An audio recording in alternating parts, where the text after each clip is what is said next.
Hello everyone, আসসালামু আলাইকুম। আপনারা সকলে কেমন আছেন? আশা করি সকলেই ভালো আছেন। সারা দেশে ইন্টারনেট অফ থাকার কারণে আমরা অনেকে সোশ্যাল মিডিয়াতে ঢুকতে পারিনি বা কোনো কিছু করতে পারিনি, ঠিক আছে। আগামীকাল মূলত ওয়াইফাই ইন্টারনেট দিয়েছে।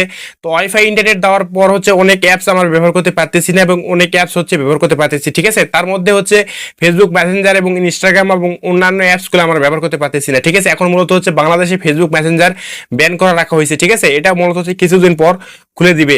এবং ইন্টারনেট দেওয়ার পর আমরা কোন কোন অ্যাপস ব্যবহার করতে পারতেছি, এক নম্বর ইউটিউব, টিকটক, ইমো এবং হোয়াটসঅ্যাপগুলো আমরা ব্যবহার করতে পারতেছি, ঠিক আছে। কোনো ধরনের কোনো সমস্যা হচ্ছে না।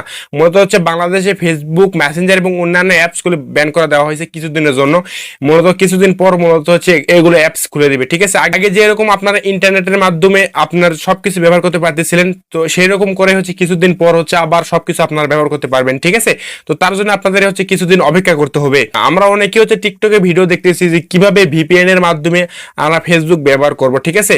তো অনেকে ভিপিএন এর মাধ্যমে করে ফেসবুক ব্যবহার করতেছে। তো এটা ব্যবহার করলে আপনাদের আপনার ফেসবুকের সমস্যা হতে পারে, ঠিক আছে। আপনি যদি ভিপিএন ব্যবহার করে যদি আপনার ফেসবুকটা চালান, তাহলে করে আপনার সমস্যা হতে পারে। ফেসবুক মেসেঞ্জার এবং অন্যান্য অ্যাপস ব্যবহার করার জন্য আপনার টেনশন করতে হবে না, কিছুদিন পর মূলত খুলে দিবে এবং আবার আগের মতো ব্যবহার করতে পারবেন। আপনার নতুন কি ধরনের ভিডিওস আছেন সেটাগুলো আপনার নিচে কমেন্ট সেকশনে আপনারা কমেন্ট করবেন, ঠিক আছে।